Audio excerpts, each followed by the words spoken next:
Some of the Wild West's worst lawbreakers were detained right here at the Nevada State Prison as we continue our tour with former corrections officer Joe Kinsley. We enter the room where the worst of the accused murderers met their fateful ending. This is death row. It's your time. We're going to call you up.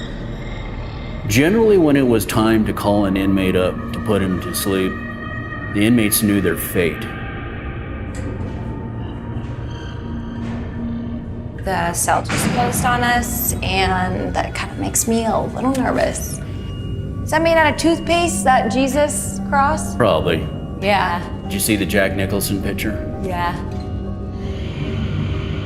So these are the last night's cells. Yeah, last night's cells. We have 2 cells. So the gas chamber behind us, there's 2 chairs in there. So they could gas 2 inmates at a time. 1979 was the last time we utilized the gas chamber. So we converted the gas chamber into a lethal injection. So this is your door. This was the control booth operating the death chamber. So when it was a gas chamber, see the fresh air valve? Yeah. You didn't have these holes in here. So we'll see it from the other side. We'll go in where they could activate the pellets into the water to make cyanide, and you had 2 chairs in there. In fact, you know what? One of the chairs is currently at the Mob Museum in Las Vegas. It's on display. I've seen that. The gray metal one. I've seen it, yes. This portion I'm going to show you next is the viewing area where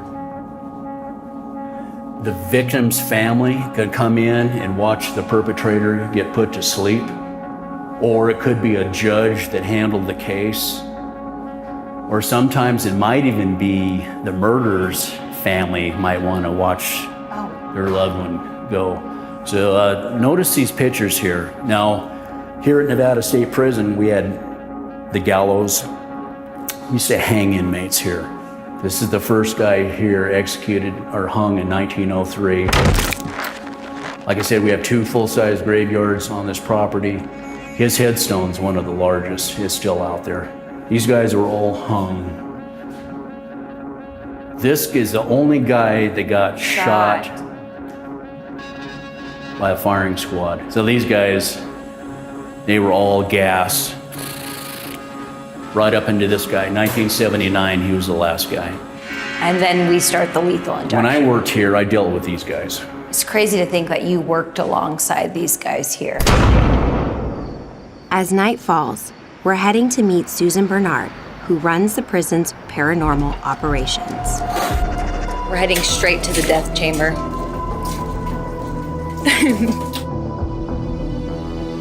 So Susan, there's lots of places to investigate in this prison, and specifically you chose the viewing room as our first stop. Why is that? Well, mainly because of John Hancock. I've been told John Hancock is with me all the time. I've been told I have a past life with him, and nobody knew this, but when I first came into this prison and saw these pictures, I was drawn to one picture. So the next one I like to talk about, Carol Cole. And we actually have people that come here and someone took a picture looking in there and he shows up. Now Joe and I have gone into the gas chamber and told him, hey, do you want to leave? And on my recorder, and he says, I can't leave. But I believe this is his hell. After hearing Susan's stories of her paranormal encounters, we get the opportunity to join one of her private night tours. During the investigation, we go lights out and use these touch-activated balls that flash colored lights if a spirit touches it. We've also got a recorder to capture and play back audio if any ghosts want to speak to us. So my name is Samantha, and we are shooting a series called Spirit of Nevada. We mean no harm. Our goal is just to educate others so that we can preserve this prison, this wonderful place that you call home. Daryl's active. Yeah. Hello, Daryl. Faster. Faster. Look how fast the lights. Yeah, that's impressive. Good job. I do like those lights. After talking with the spirits, we take a moment to do some playbacks. We are shooting a series called Spirit of Nevada. We mean no harm. Our goal is just to educate others so that we can preserve this prison, this wonderful place that you. That's wonderful. That's our God. That was clear during the day. We hear a voice that says, "That's wonderful," in response to me telling them we are there to feature the prison. Preserve this prison, this wonderful place. Preserve this prison, this wonderful.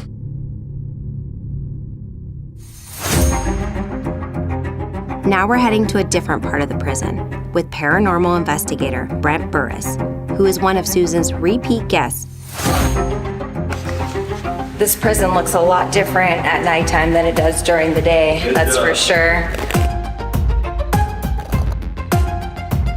Susan tells me that you've been back here quite a few times to do some investigations. What brings you back again?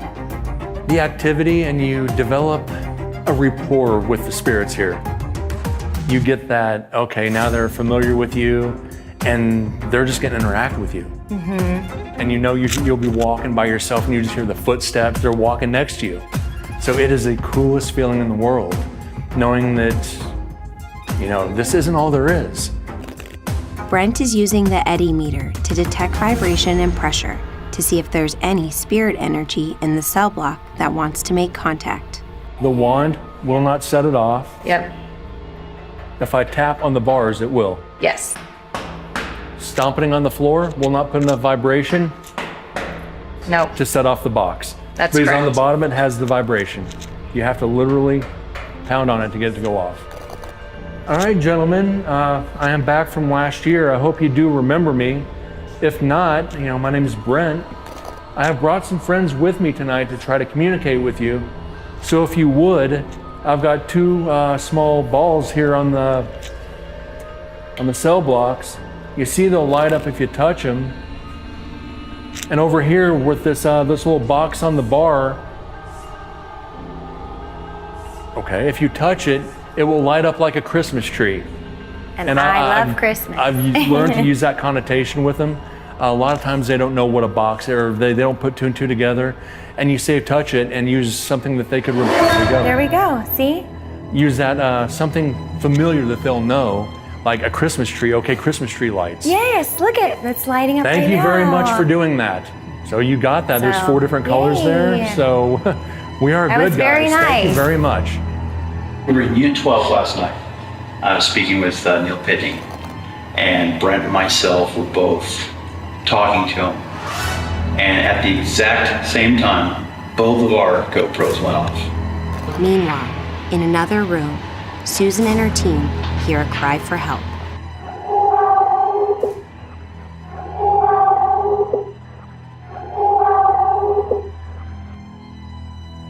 We are recording again. Do you see something forming down there? Look it. Just look straight down. That's good. Something moved. Yes, I did actually see that. Yep. That's good, my man. The echoes of the past still resonate throughout this remarkable site.